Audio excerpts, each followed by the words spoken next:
Bismillahirrahmanirrahim. Assalamualaikum warahmatullahi wabarakatuh. Waalaikumsalam warahmatullahi wabarakatuh. Alhamdulillahirabbil alamin. Lahu ni'matu wa lahul fadlu wa lahu thana'ul hasan.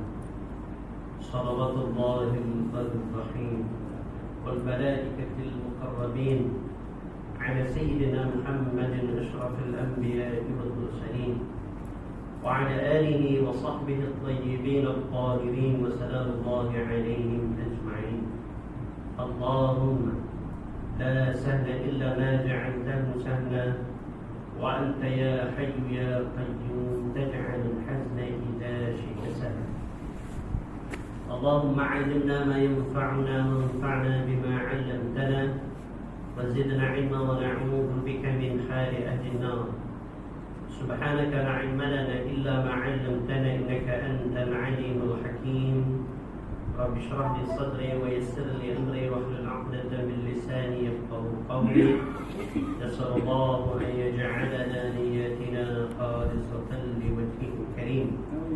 Saya muliakan khusus surau bagi ahli khusus surau beriman, tuan-tuan dan hadirin hadirat muslimin muslimat yang dirahmati Allah. Alhamdulillah, syukur kepada Allah Subhanahu wa taala pada pagi Ramadan yang penuh dengan kemuliaan dan keberkatan ini dapat sama-sama kita hadir surau salat subuh berjamaah dan seterusnya mendengar sedikit kuliah-kuliah agama, tazkirah agama.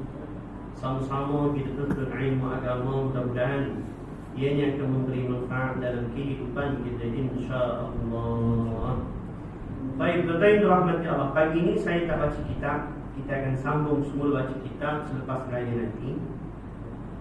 Pagi ini saya nak kongsikan dengan tuan-tuan yang dirahmati Allah berkenaan dengan kemuliaan, kebesaran, fadilat beramal dengan amalan berselawat kepada Nabi sallallahu alaihi wasallam.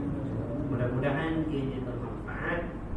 Apatah lagi bersempena dengan 10 malam yang terakhir daripada Ramadan ini, untuk sama-sama kita bersungguh-sungguh mencari malam Al-Qadar. Dan mudah-mudahan Allah Ta'ala ketemukan kita dengan malam Al-Qadar dengan berkat, dengan barakah amalan berselawat kepada Nabi sallallahu alaihi wasallam. Qala Allah Subhanahu wa ta'ala, Inna Allah wa malaikatahu yusalluna 'alan nabi ya ayyuhalladzina amanu sallu 'alaihi wa sallimu taslima. Surah Al-Ahzab ayat 56. Allah Ta'ala berfirman, sesungguhnya Allah Ta'ala dan para malaikatnya berselawat kepada Nabi sallallahu alaihi wasallam. Wahai orang-orang yang beriman, maka berselawatlah kamu kepada junjungan besar Nabi Muhammad sallallahu alaihi wasallam. Tetapi dirahmati Allah, dalam ayat ini Allah bagi tahu kepada kita bahawa sesungguhnya Allah Ta'ala berselawat kepada Nabi. Tuan-tuan, Allah adalah Tuhan yang menciptakan Nabi Muhammad sallallahu alaihi wasallam. Allah adalah Tuhan yang mengangkat Nabi Muhammad menjadi seorang nabi dan seorang rasul. Allah Ta'ala yang menjadikan Nabi Muhammad itu makhluk yang paling afdal, yang paling mulia di sisi Allah. Bahkan Allah Tuhan itu sendirilah yang berselawat kepada Nabi sallallahu alaihi wasallam. Kemudian tentang dirahmati Allah, para malaikat yang Allah ciptakan seluruhnya juga berselawat kepada Nabi sallallahu alaihi wasallam. Tentang malaikat ni tuan-tuan, Allah ciptakan sangat ramai dan sangat banyak. Malaikat itu lebih banyak daripada seluruh manusia. Daripada bermulanya umat Nabi Adam alaihi salam hinggalah umat akhir zaman, umat Muhammad sallallahu alaihi wasallam. Malaikat itu lebih banyak daripada daun-daun yang berada di atas muka bumi Allah. Malaikat itu lebih banyak daripada titisan-titisan air hujan yang jatuh di atas muka bumi Allah. Malaikat itu lebih banyak daripada butiran-butiran pasir di padang pasir, butiran-butiran pasir di pantai, butiran-butiran pasir di dalam laut, dan mereka seluruhnya berselawat kepada Nabi sallallahu alaihi wasallam. Maka Allah perintahkan kepada kita orang beriman, wahai orang-orang beriman, maka berselawatlah kamu kepada Nabi sallallahu alaihi wasallam. Jadi tuan-tuan yang dirahmati Allah, kita dalam kehidupan kita, sama ada di bulan Ramadan ataupun tidak di bulan Ramadan, dan apatah lagi di bulan Ramadan, dan apatah lagi 10 malam yang terakhir daripada Ramadan untuk kita memburu malam Al-Qadar, maka banyakkanlah berselawat kepada Nabi sallallahu alaihi wasallam. Sesungguhnya Allah akan memberikan ganjaran yang sangat besar dalam kehidupan kita sekiranya kita berselawat kepada Nabi sallallahu alaihi wasallam. Tentang apa makna selawat kepada Nabi? Allahumma salli ala sayyidina Muhammad. Apa makna? Maknanya ialah kita minta dengan Allah Ta'ala supaya diangkat darjat kemuliaan, kebesaran, keagungan yang ada pada Nabi Muhammad itu lebih tinggi lagi. Itu makna selawat.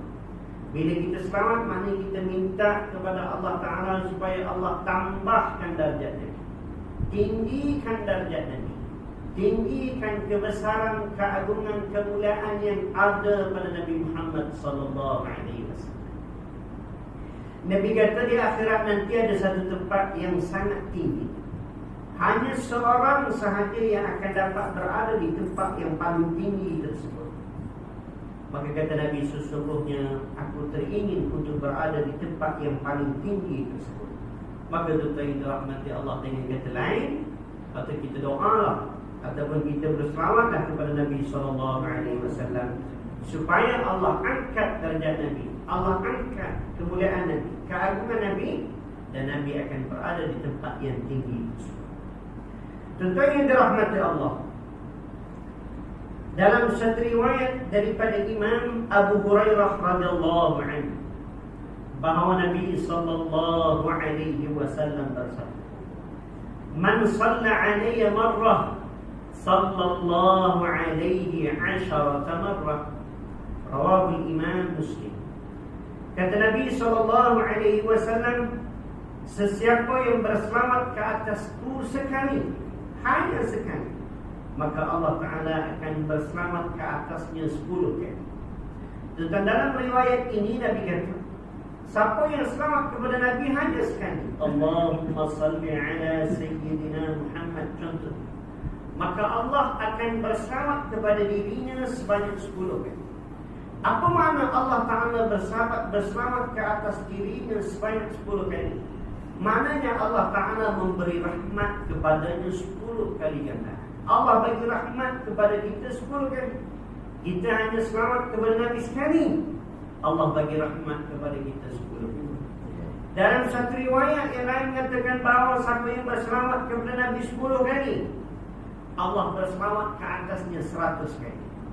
Maknanya kita berselawat kepada Nabi 10 kali, Allah memberi rahmat kepada kita 100 kali. Tuan-tuan yang dirahmati Allah, selawat ini amalan yang sangat mudah dan sangat ringan. Dia tidak membeban.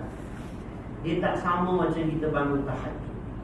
Bangun tahajud itu perlu kepada kecekalan, perlu kepada kerajinan, perlu kepada kesungguhan. Kita terbangun malam, walaupun kita tengah tidur, seronok tidur, penat, letih, tapi bila kita bangun, kuatkan diri untuk bangun. Maknanya sedikit mujahadah ada di situ. Contoh-contoh Ramadan ini tentang bangun pukul 2 pagi, bangun pukul 3 pagi dan sebagainya, dan salat tahajud dan sebagainya. Dia perlu kepada kesungguhan. Tetapi selawat itu, dan subhanallah, sangat mudah. Kita berada di surau boleh selawat, kita berada di rumah boleh selawat, kita berada dalam kereta boleh selawat.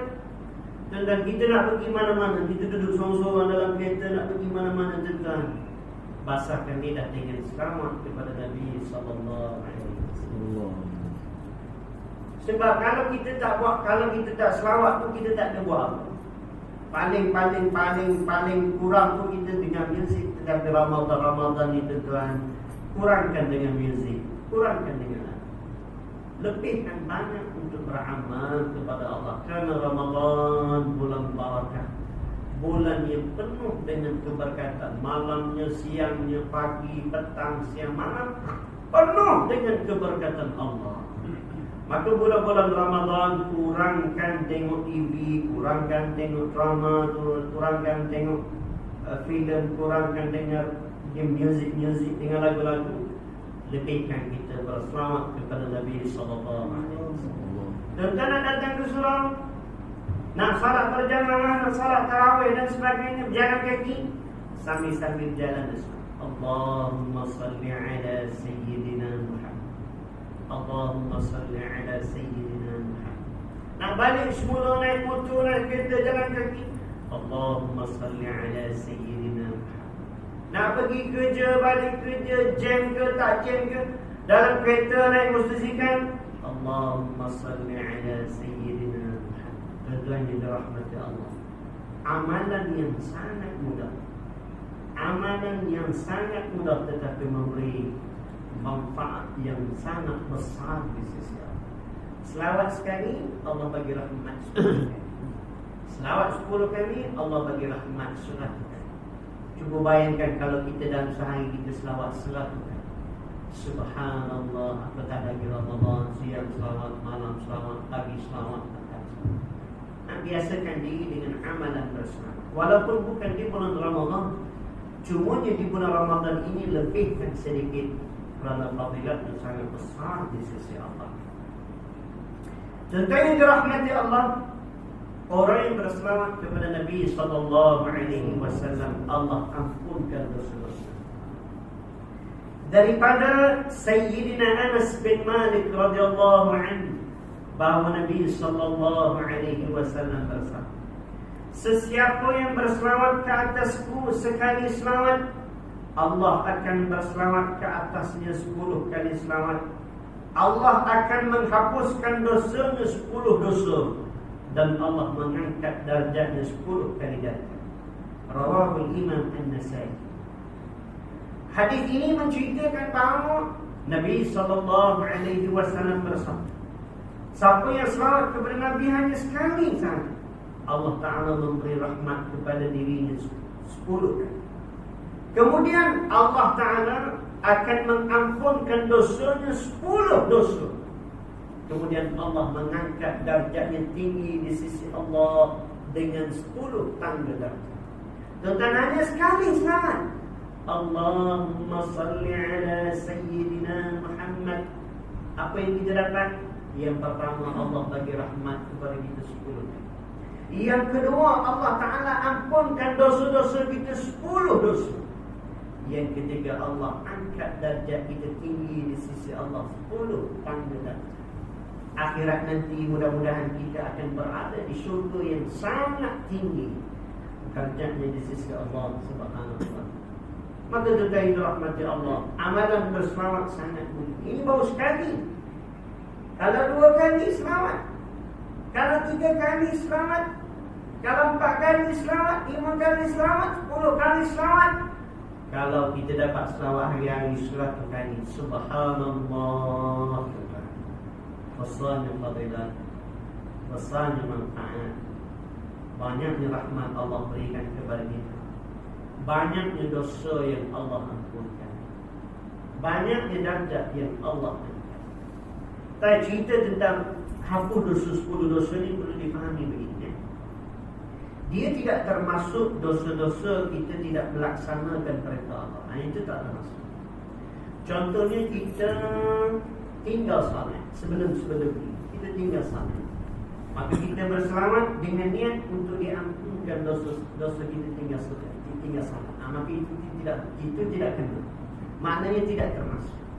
Kerana itu dosa, kerana kita meninggalkan kefarduan, itu lain. Bila kita dosa meninggalkan kefarduan, maknanya kita berhutang dengan Allah. Selagi mana hutang itu tidak dibayar, selagi itu kita berdosa besar di sisi Allah. Istahaqqal azab fil akhirah, ianya berhak untuk diazab di akhirat. Jadi apa makna? Orang yang tidak melaksanakan perintah Allah, cara taubatnya adalah melaksanakan perintah. Orang meninggalkan salat fardu, cara taubatnya adalah mengqadhakan salat-salat fardu.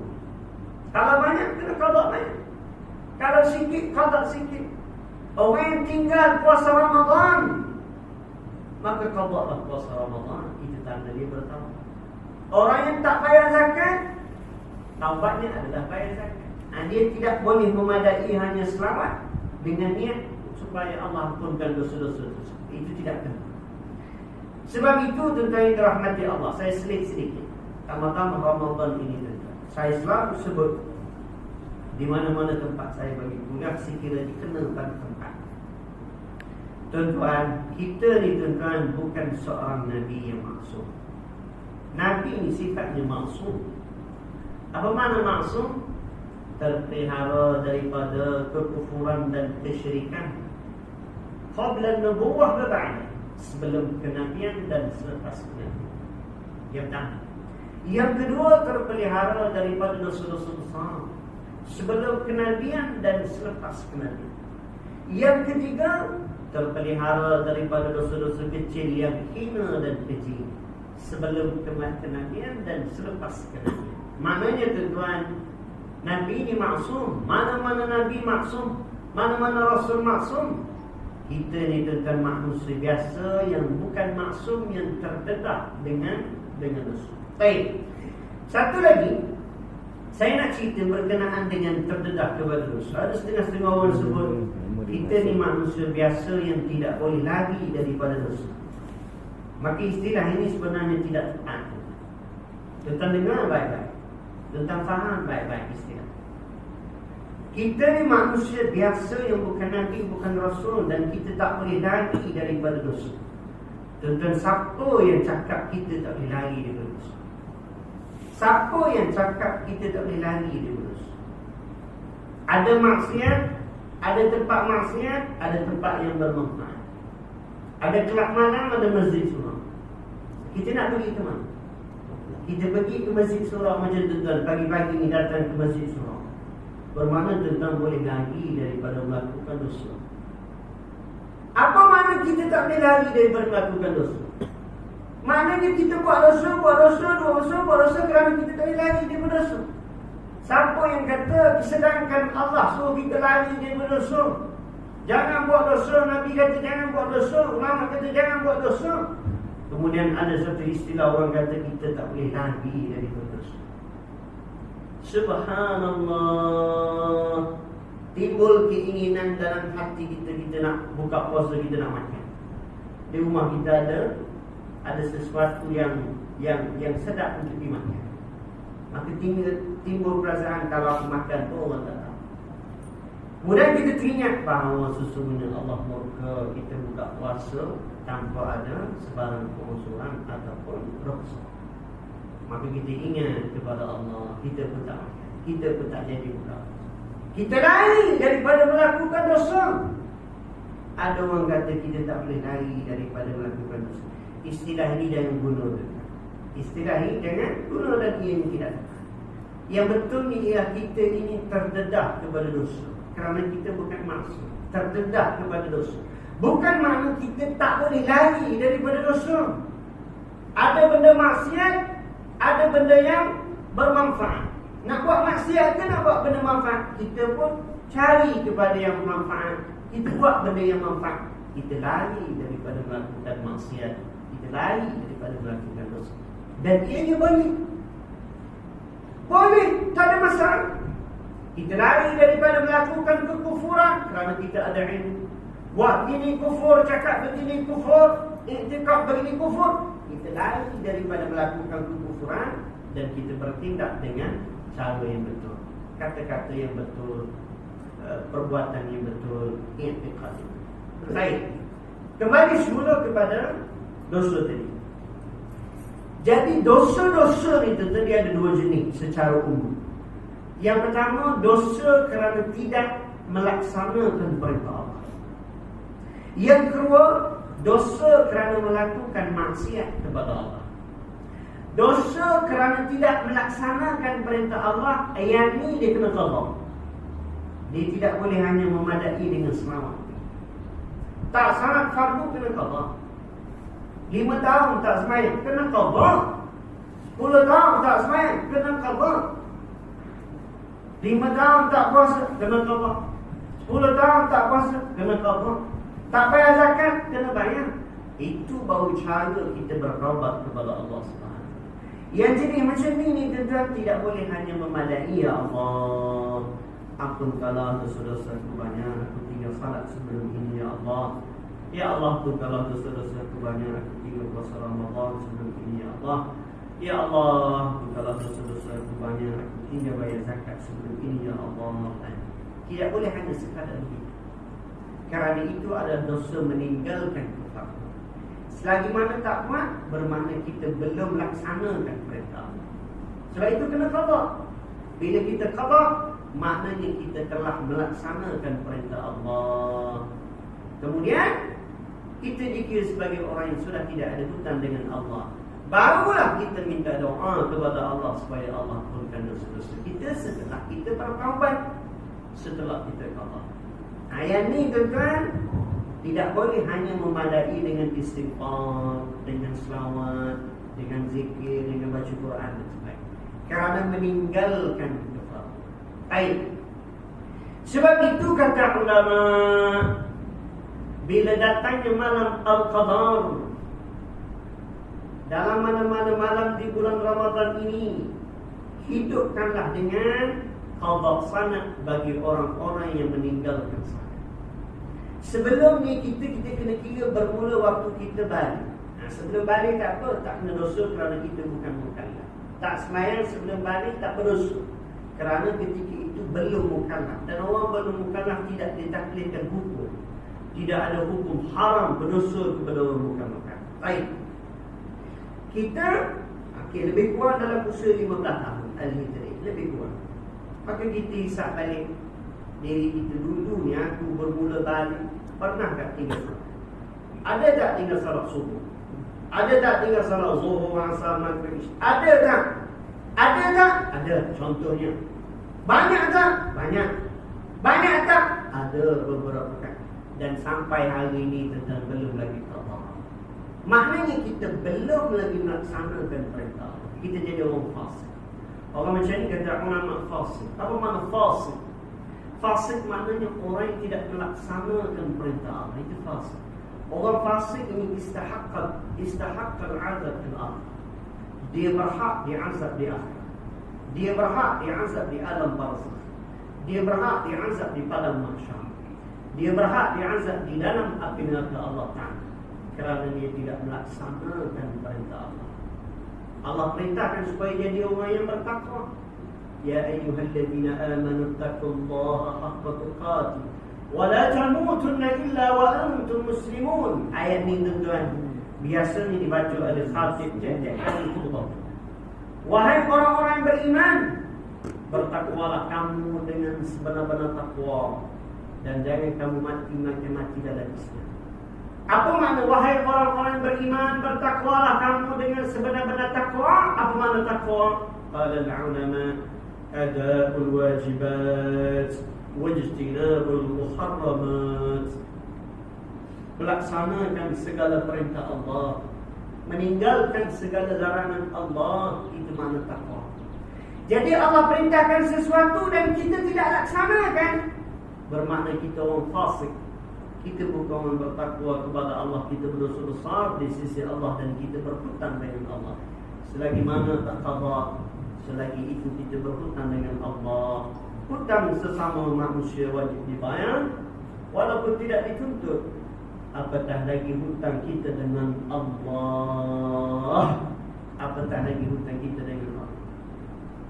Maka kena qada. Baik, sebab itu kata ulama, datangnya malam Al-Qadar, yuhyiha, hidupkanlah malam dengan salat qada. Kita bangun pukul 2 pagi, bangun pukul 3 pagi, biasa kita salat tahajud, salat sunat tasbih dan sebagainya. Biasa.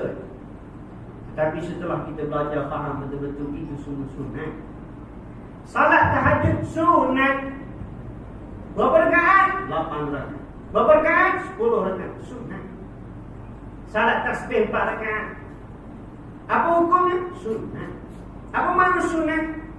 Sunat maknanya siapa yang buat dapat pahala besar di sisi Allah. Siapa yang tak buat, tinggalkan, dia tidak mendapat apa-apa dosa daripada Allah. Dia tidak akan dikenakan apa-apa dosa. Apa makna fardu? Apa makna wajib? Wajib melaksanakannya. Sekiranya tidak laksanakannya, maka berdosa besar di sisi Allah. Dan sekiranya melaksanakannya, Allah berikan ganjaran pahala yang sangat besar di sisi Allah. Tentang bangun pukul 2, bangun pukul 3, sekiranya sebelum ini banyak tinggal salat dan tak qada lagi, ataupun dah qada dah tapi belum lagi khatam, belum lagi habis, qada. Kalau katakanlah kadang-kadang tinggal subuh, kadang-kadang zuhur, kadang-kadang asar, kadang-kadang maghrib, kadang isyak, 5 waktu ni semua tinggal kadang-kadang, maka qada dah. Orang yang mampu, fizikalnya kuat, mampu, qada zuhur 4 rakaat, qada asar 4 rakaat, qada maghrib 3 rakaat, qada isyak 4 rakaat, qada subuh 2 rakaat, cukup 17 rakaat. Tapi kalau fizikalnya tidak mampu, dia dah tak kuat, nak tinggi lama dan sebagainya, buat sikit-sikit. Yang penting konsisten, istiqamah. Contohnya malam ni zuhur 4 rakaat, asar 4 rakaat. Malam besok maghrib 3 rakaat, isyak 4 rakaat, subuh 2 rakaat. Selepas tu pula zuhur 4 rakaat, asar 4 rakaat. Malam selepas tu pula maghrib 3 rakaat, isyak 4 rakaat, subuh 2 rakaat. Buat begitu. Kalau dia tinggal semua lah. Kadang-kadang subuh, kadang-kadang zuhur, kadang-kadang asar, kadang-kadang maghrib, kadang-kadang isyak. Contohnya begitu. Tinggalkan dahulu tahajud. Tinggalkan dulu salat sunat tasbih. Tinggalkan dahulu salat sunat, kerana itu sunat. Kerana tuan-tuan, orang meninggalkan sunat, dia tidak akan masuk neraka. Dia tidak akan masuk neraka kerana dia tidak salat tahajud. Dia tak akan masuk neraka kerana dia tinggalkan salat sunat tasbih. Dia tak akan masuk neraka kerana dia tinggalkan salat sunat witir. Kerana itu sunat. Tetapi dia akan masuk neraka kerana dia tinggalkan salat subuh dan dia tidak tahu. Dia akan masuk neraka kerana dia tinggalkan salat zuhur, asar, maghrib, isyak dan dia tidak qada. Dia akan diazab oleh Allah kerana meninggalkan fardu. Dia tidak akan diazab kerana meninggalkan yang sunat. Baik, bagi orang sama juga tuan-tuan, siang pun sama. Orang lain datang salat tahiyat masjid, datang awal, kita datang salat qada. Orang lain salat qabliyah, ba'diyah, rawatib, sunat, kita salat qada. Kerana apa? Kerana qada itu wajib, rawatib itu sunat, dan apa-apa salat sunat yang lain itu semua sunat. Kita kena faham baik-baik apa itu sunat, apa itu. Nak qada subuh lebih senang. Sebab apa? Sebab 2 rakaat. Orang lain salat sunat 2 rakaat, kita datang salat qada subuh 2 rakaat. Kalau tak nak kunut pun tak. Tak pun, tak ada masalah. Sebab perlu diingat, kunut ini sunat abad. Dia bukan rukun. Kalau kita tak buat, disunatkan kita sujud sahwi. Dan kalau kita tak nak buat langsung, kalau kita terlupa buat kunut, sunat sujud sahwi dapat cover balik pahala kunut subuh. Kalau kita tak nak buat langsung, sebab apa? Sebab segan nanti orang nampak dan sebagainya, tak perlu buat. Salatnya sah kerana dia sunat abad, dia bukan rukun. Salat subuh sangat mudah, tuan-tuan. Apatah lagi ni malam-malam Ramadan.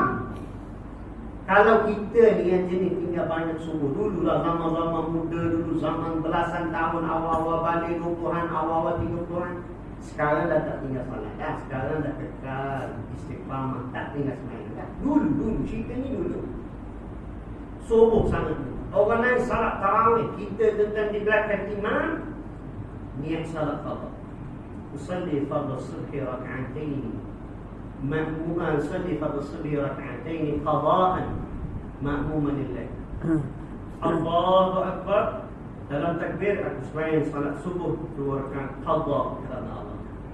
Tapi kalau tuan-tuan tak nak perasan, tak nak orang perasan, usalli fardhu subhi qada'an.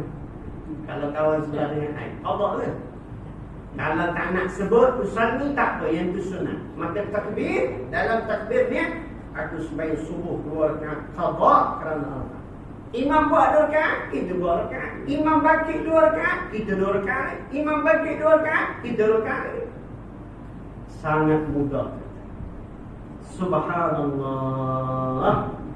Kalau kita tak ni tarawih 8 rakaat, bermakna kalau kita qada subuh dah 4 waktu salat subuh kita qada. 4 waktu salat subuh kita qada.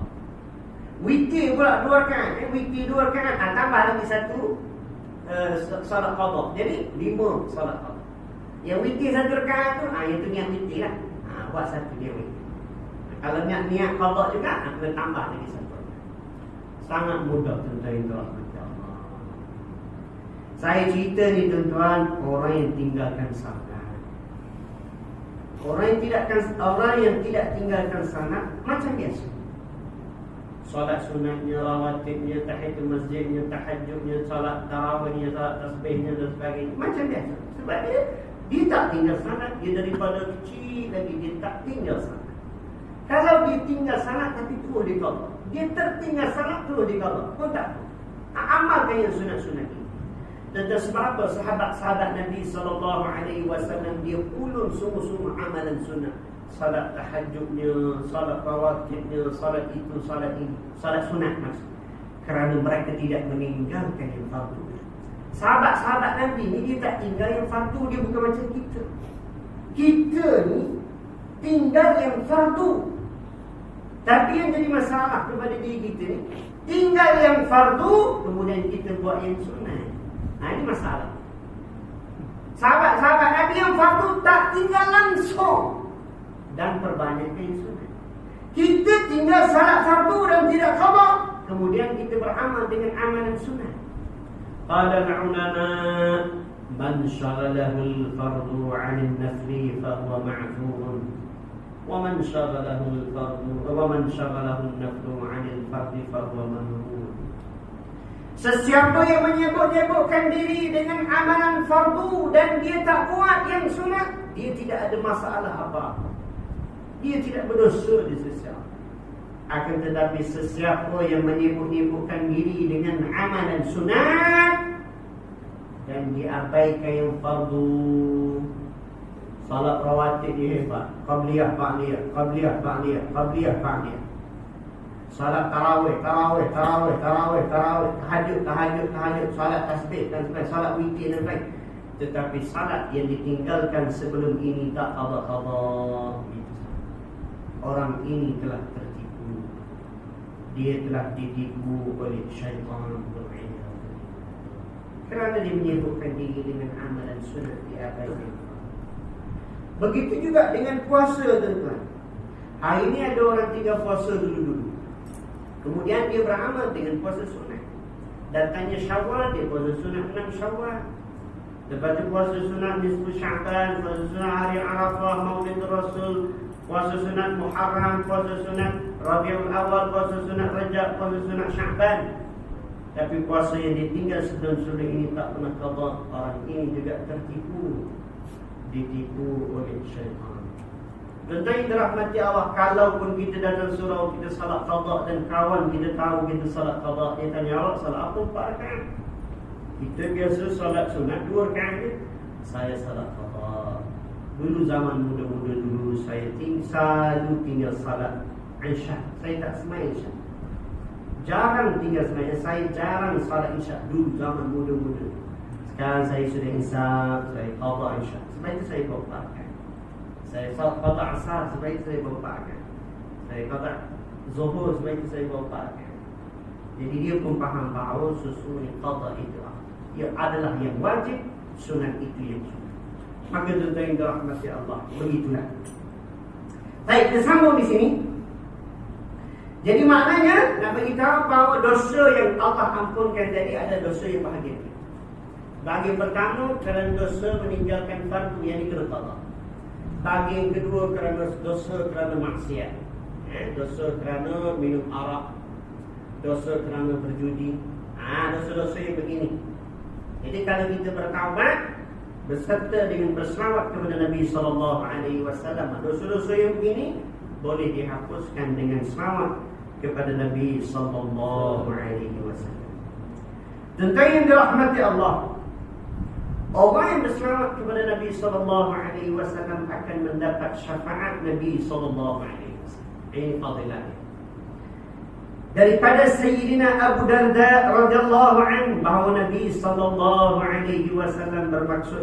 bersabda, maksudnya sesiapa yang berselawat ke atasku pada waktu pagi sebanyak 10 kali dan pada waktu petang sebanyak 10 kali, dia akan mendapat syafaatku pada hari kiamat nanti. Rawahul Imam At-Tabrani. Tuan amalan ni boleh amal sebab dia mudah. Nabi kata, siapa yang selawat kepada aku pagi 10 kali, petang 10 kali, akhirat nanti dia akan mendapat syafaat daripada Nabi SAW. Pagi itu waktu bila kata ulama, apa-apa yang kita nak beramal, zikir ke dan sebagainya kita nak beramal, hendaklah bila subuh pagi, selepas masuknya waktu subuh, dalam jangka masa 3 jam. Selepas masuknya waktu subuh, dalam jangka masa 3. Contohnya subuh pukul 6, senang nak kira, mudah nak kira. Subuh pukul 6, 7, 8, 9. Pastikan amalan itu dalam jangka masa 3 jam ini sebelum pukul 9. Kalau dah lepas pukul 9, dia tak dapatlah fadilat itu. Pahala dapat tapi fadilat itu tak dapat, sebab dia dah kira terlepas. Waktu petang ni dalam bahasa Arab dibagi masa'un. Masa'un di sini maknanya bermula maghrib. Katakanlah maghrib pukul 7.20. Dalam jangka masa 3. 7.20, 8.20, 9.20, 10.20. Pastikan amalan kita tadi jangan lebih daripada 3 jam. Itu maksudnya waktu. Jadi pagi 10 kali, petang 10 kali. Tentang yang dirahmati Allah, Allah akan bagi syafaat, Nabi akan bagi syafaat Nabi di akhirat. Tentang di akhirat nanti di padang mahsyar, subhanallah, sebahagian daripada manusia akan berada di bawah kepanasan matahari yang sangat. Orang kafir, orang musyrik, tuan-tuan, dia mati kafir, mati syirik, berada di bawah kepanasan matahari yang sangat terik, seumpama matahari sejengkal. Seumpama, bukan makna matahari itu turun di kepala singkat, tidak. Seumpama matahari sejengkal, makna panas. Disebabkan panas bercucuran, air peluhnya keluar, dan peluh tadi menenggelamkan diri mereka ila fi, sehingga paras mulut. Tenggelam dalam peluh sehingga paras mulut. Atas matahari panas, dirinya panas, keluar bercucuran air peluh. Kemudian air peluh menenggelamkan dirinya, dan air peluh itu juga panas menggelegar. Itulah azab bagi orang.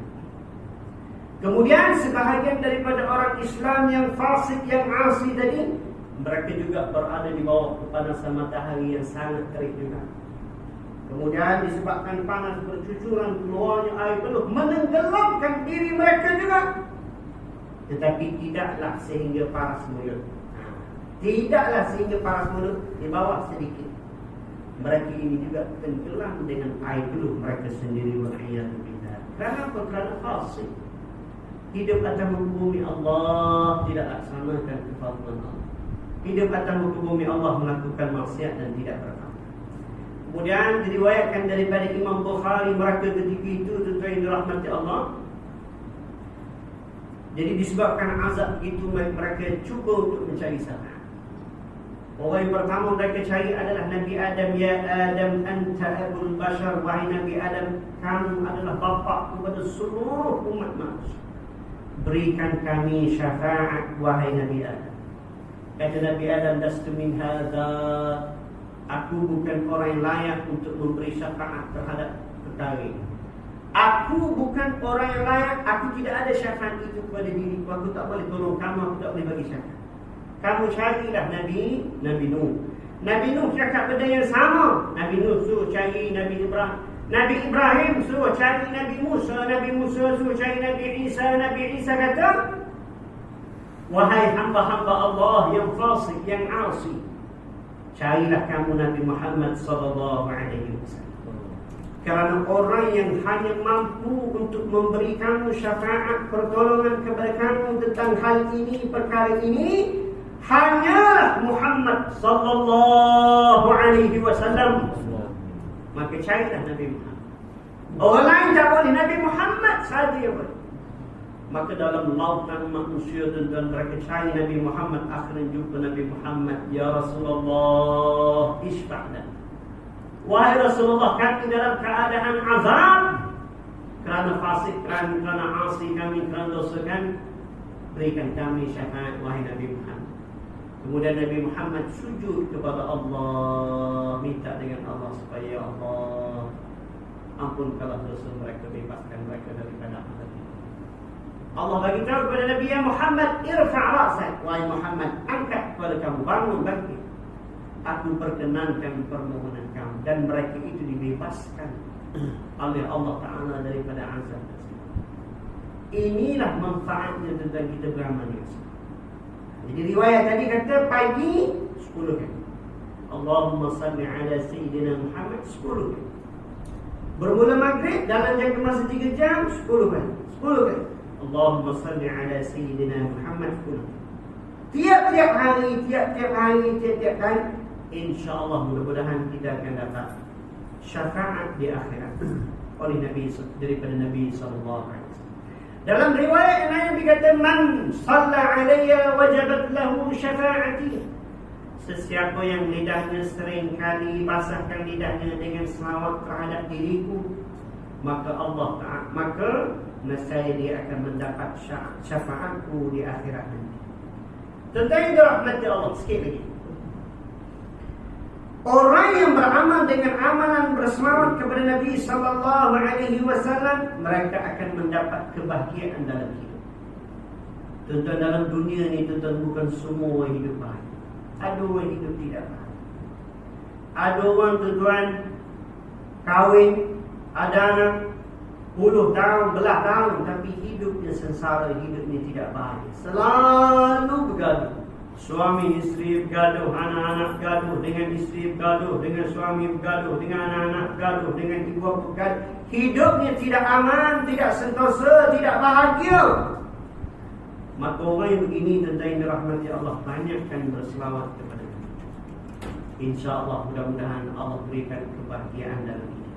Kita banyak selawat kepada Nabi, isteri banyak selawat kepada Nabi, anak-anak banyak selawat kepada Nabi, Allah berikan kebahagiaan dalam kehidupan. Allah permudahkan segala urusan. Kita yang kerja ni tuan-tuan, cari rezeki, cari makan, pergi kerja siang malam pagi petang, tuan-tuan, cari rezeki, cari nafkah, kerja. Kadang-kadang sebahagian manusia tentang hidupnya rumit, hidupnya payah, hidupnya susah, kerjanya susah, nak dapatkan sesuatu nasi susah. Maka tuan-tuan yang dirahmati Allah, banyak kasih. Orang yang banyak selawat kepada Nabi, Allah mudahkan urusannya. Allah mudahkan urusan dunianya, Allah mudahkan urusan akhirat. Allah mudahkan urusan cari rezekinya, cari nafkahnya. Allah mudahkan urusan kerja dan segala-galanya. Allah mudahkan. Allah mudahkan. Dan bila Allah mudahkan urusan dunia kita, urusan akhirat kita akan jadi senang. Kita akan jadi mudah. Banyak kan berselawat kepada Nabi sallallahu alaihi wasallam. Orang yang banyak selawat kepada Nabi, Allah makbulkan hajat. Antara ni ialah melalui doa. Sebab itu tuan-tuan, bila kita berdoa, dia ada tata cara. Dia ada cara-cara bagaimana doa kita itu mudah Allah makbul. Antara ni kata ulama, yang pertama, mulakan doa itu dengan tahmidullah, dengan memuji Allah. Kemudian diikuti dengan selawat kepada Nabi. Barulah kita berdoa. Selesai berdoa, diakhiri dengan selawat, dan akhir sekali adalah tahmid kepada Allah, puji Allah. Sebagai contoh, Mulakan dengan Alhamdulillahirabbil alamin. Diikuti dengan selawat. Wassalatu wassalamu ala asyrafil anbiya'i wal mursalin wa ala alihi wa sahbihi ajma'in. Kemudian baru kita doa. Selesai doa, akhiri dengan selawat dan tahmid. Wassallallahu ala sayyidina Muhammad.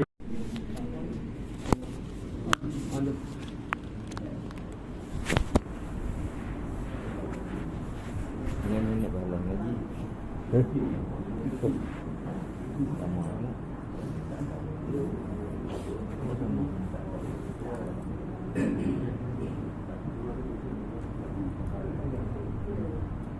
Boleh dia tengok. Boleh tak nak? Boleh balik. Bismillahirrahmanirrahim. Assalamualaikum warahmatullahi wabarakatuh. Waalaikumsalam warahmatullahi Alhamdulillahi wabarakatuh. rabbil alamin. Lahu ni'matu wa lahul fadlu wa lahu thana'ul hasan.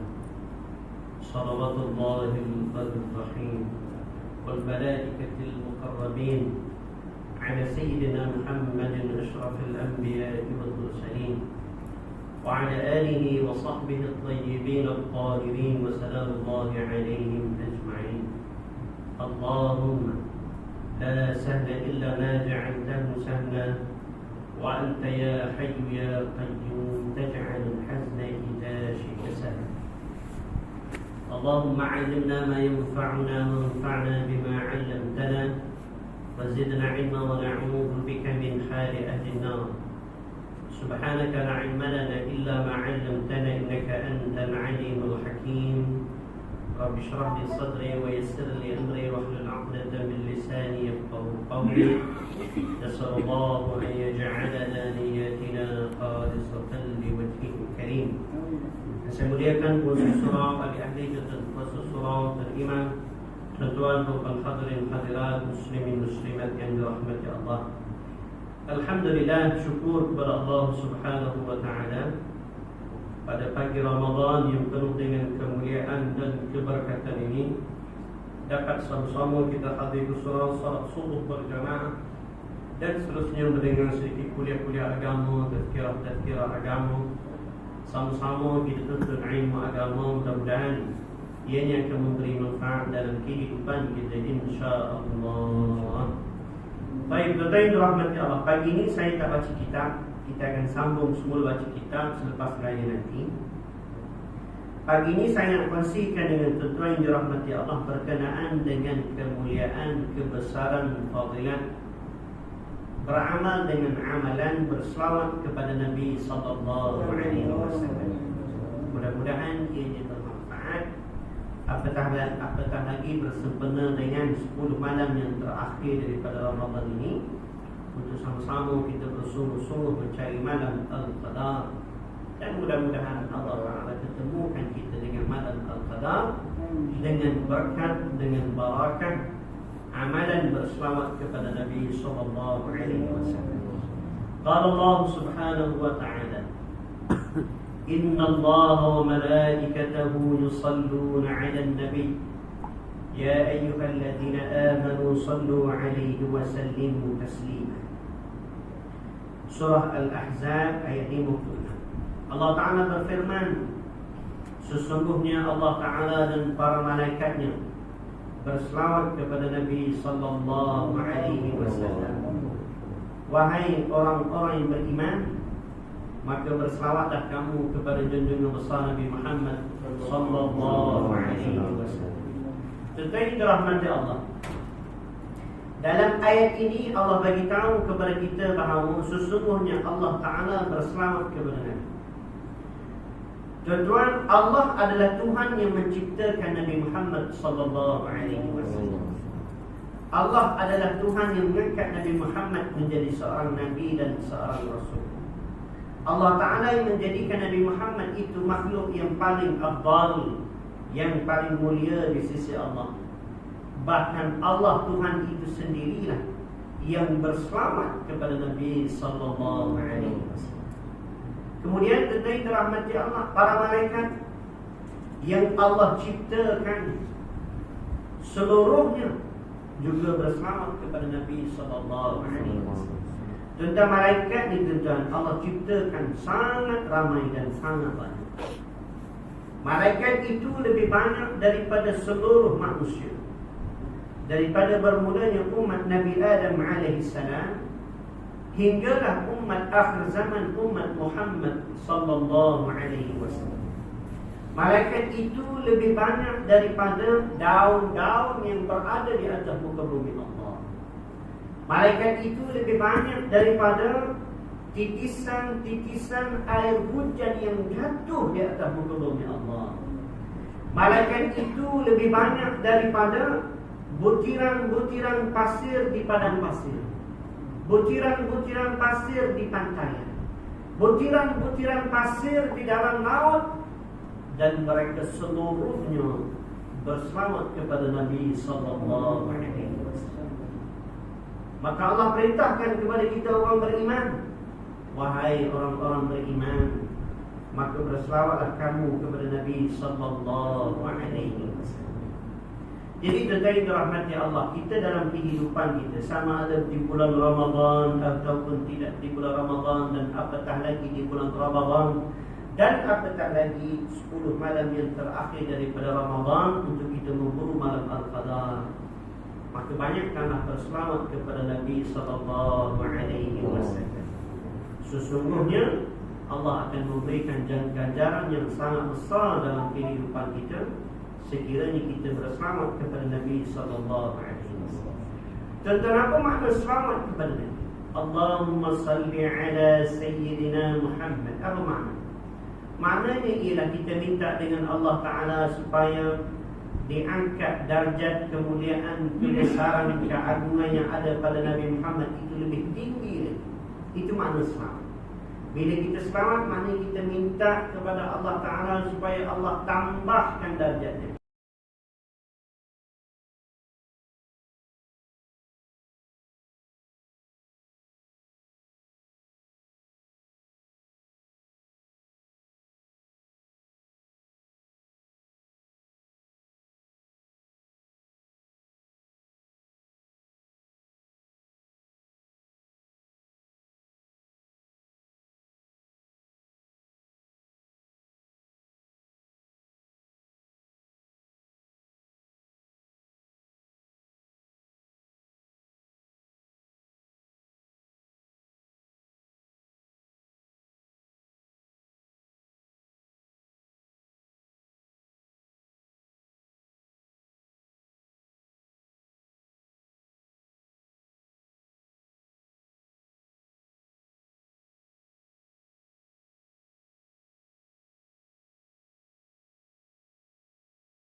Ini nak balang lagi.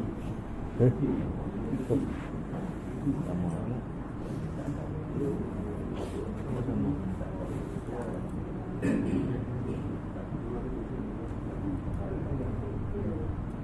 Boleh dia tengok. Boleh tak nama? Boleh balik. Bismillahirrahmanirrahim. Assalamualaikum warahmatullahi wabarakatuh. Waalaikumsalam warahmatullahi Alhamdulillahi wabarakatuh. rabbil alamin. Lahu ni'matu wa lahul fadlu wa lahu thana'ul hasan.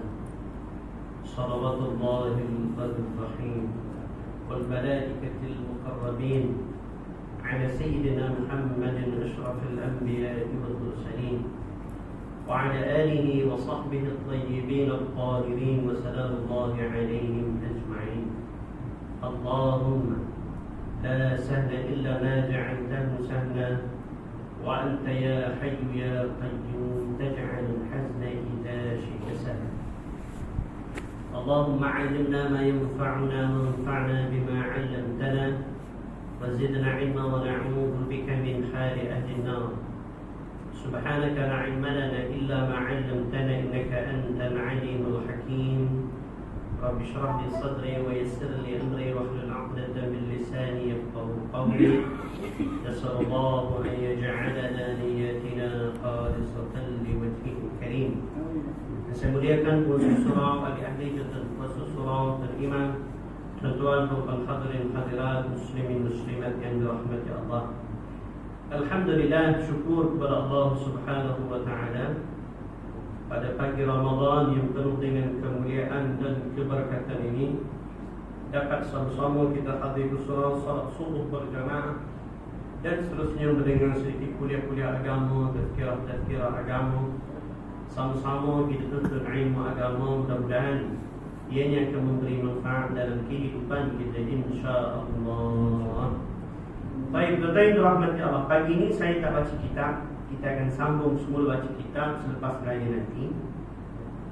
Pagi ini saya nak kongsikan dengan tuan-tuan dirahmati Allah berkenaan dengan kemuliaan, kebesaran, fadilat beramal dengan amalan berselawat kepada Nabi sallallahu alaihi wasallam. Mudah-mudahan ia bermanfaat. Apatah lagi bersempena dengan 10 malam yang terakhir daripada Ramadan ini untuk sama-sama kita bersungguh-sungguh mencari malam Al-Qadar. Dan mudah-mudahan Allah Ta'ala ketemukan kita dengan malam Al-Qadar dengan berkat, dengan barakah amalan berselawat kepada Nabi sallallahu alaihi wasallam. Qala Allah subhanahu wa ta'ala, Inna Allah wa malaikatahu yusalluna 'alan nabi ya ayyuhalladzina amanu sallu 'alaihi wa sallimu taslima. Surah Al-Ahzab ayat 56. Allah Ta'ala berfirman, sesungguhnya Allah Ta'ala dan para malaikatnya berselawat kepada Nabi sallallahu alaihi wasallam. Wahai orang-orang yang beriman, maka berselawatlah kamu kepada junjungan besar Nabi Muhammad sallallahu alaihi wasallam. Tetapi dirahmati Allah, dalam ayat ini Allah bagi tahu kepada kita bahawa sesungguhnya Allah Ta'ala berselawat kepada Nabi. Tuan-tuan, Allah adalah Tuhan yang menciptakan Nabi Muhammad sallallahu alaihi wasallam.